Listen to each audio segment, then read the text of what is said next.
Class 12 third semester computer অ্যাপ্লিকেশনের গৃহপালের বইটি থেকে পাইথনের অপারেটরস অর্থাৎ পর্ব 3 সম্বন্ধে আলোচনা করব।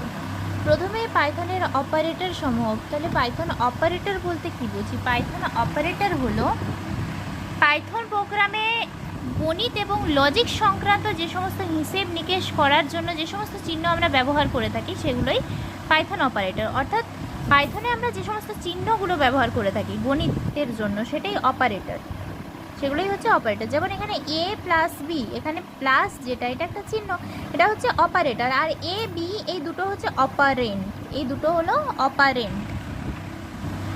ওটাই এখানে লেখা আছে। অপারেন্ট কি? অপারেটরগুলো মাইনাস প্লাস যে সমস্ত চিহ্নের সাথে ব্যবহার হয়, অপারেটরগুলো এই চিহ্নের সাথে ব্যবহৃত ভ্যারিয়েবল বা ভ্যালুগুলোকে অপারেন্ট বলা হয়। এখানে এ প্লাস বি এর মধ্যে ভ্যালু কোনটা? এ প্লাস বি।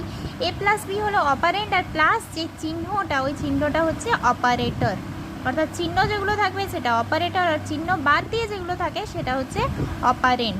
সহজে এবার পাইথনের টোটাল 8টি অপারেটর রয়েছে। কি কি? Arithmetic operator, relational operator, logical operator, assignment operator, augment assignment operator, augmented assignment operator, identity operator, membership operator এবং বিটওয়াইজ অপারেটর।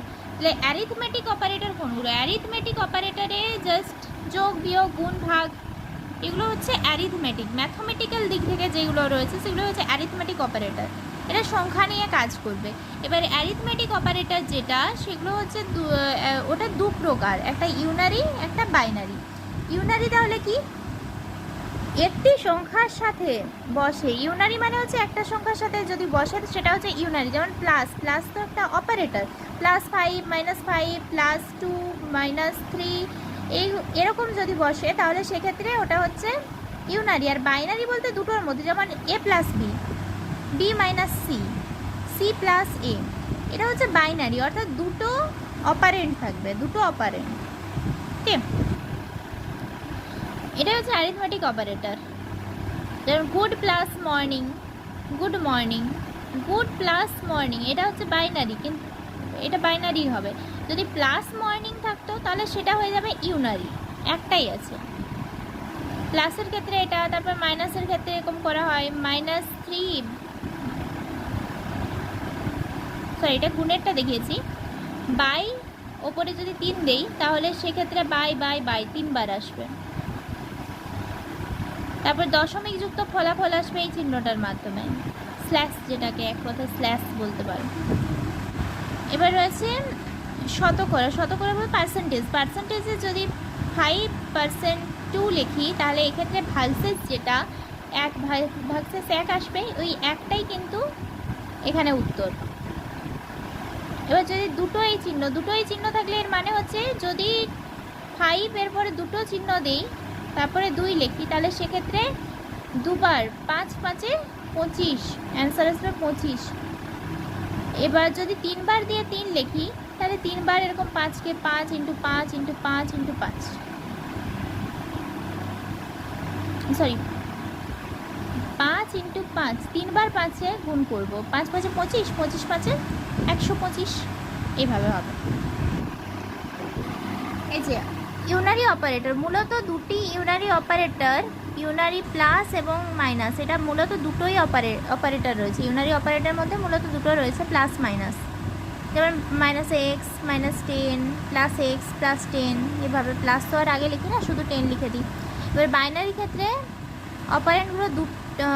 অপারেটরগুলো দুটি অপারেন্টের ওপর কাজ করবে যেখানে, সেটাই হচ্ছে বাইনারি অপারেটর। যেমন a + b, b - c, এভাবে। এই ছকটাতে দেখতে পারো, এখানে কিন্তু এক্সাম্পল দেওয়া আছে।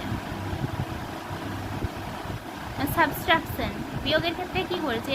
x - y, এই দুটোর মধ্যে মাইনাস। যদি একটার মধ্যে বলতো যে -y -x তাহলে সেটা হয়ে যাচ্ছে ইউনারি, 1 ইউনারি আর 2 বাইনারি। নেক্সট আছে রিলেশনাল অপারেটর। রিলেশনাল অপারেটরকে আমরা কম্পারিজন অপারেটরও বলে থাকি। রিলেশনাল অপারেটর যেটা সেটা কম্পারিশন অপারেটরও বলে থাকে। রিলেশনাল মানে কি? সম্পর্ক। তো এই অপারেটরের কাজও হলো সম্পর্ক দেখানো, কি সম্পর্ক, কি রিলেশনে রয়েছে। যেমন লেস দেন, গ্রেটার দেন, তারপরে less than or equal to, greater than or equal to, not equal to, এগুলো। For example, equal to example, যদি দুটি অপারেন্টের মান সমান হয় তাহলে আউটপুট ট্রু নয়তো ফলস হবে। এবার x equal to y, x equal to y, এটা ফলস। ফলস কেন বলেছি?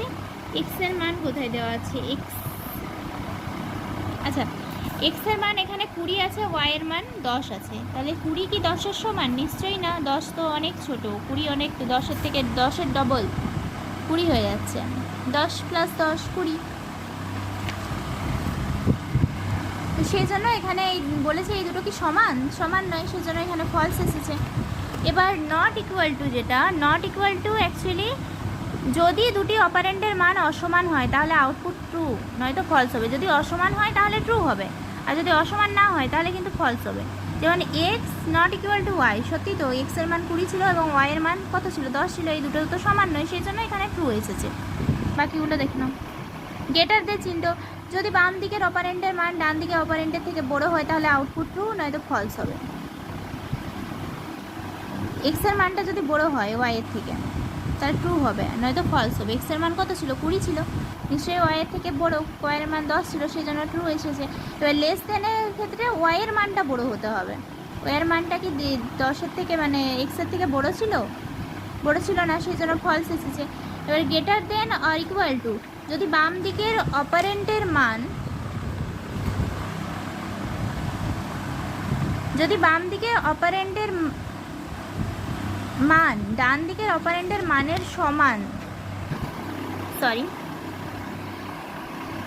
যদি বাম দিকের অপারেন্টের মান ডান দিকের অপারেন্টের মানের সমান বা তার থেকে বড় হয় তবে আউটপুট ট্রু নয়তো ফলস হবে। তাহলে বাম দিকের অপারেন্টের মানটা ডানের থেকে বড় হতে হবে, সমান হতে হবে নয়তো বড় হতে হবে, তাহলে এক্ষেত্রে ট্রু আসবে। এটা তো বড় আছে তাই না, এক্সের মানটা বড় আছে। আর less than or equal to, less দেনের ক্ষেত্রে ঠিক এর উল্টোটা। এগুলো আমরা রিলেশনাল অপারেটর দেখলাম।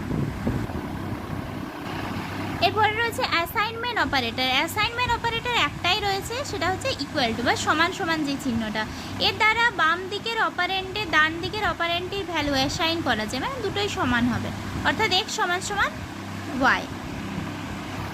তো আজকে এই পর্যন্ত, পরবর্তী ক্লাসে আমরা বাকিটা দেখবো, অর্থাৎ অগমেন্ট অ্যাসাইনমেন্ট অপারেটর, তারপরে রয়েছে লজিক্যাল অপারেটর, আইডেন্টিটি অপারেটর, এসব সম্বন্ধে কিন্তু পরবর্তী ক্লাসে জানবো। এবং পরবর্তী ক্লাসে কিন্তু এই ইউনিটটা শেষ হয়ে যাবে। ওকে।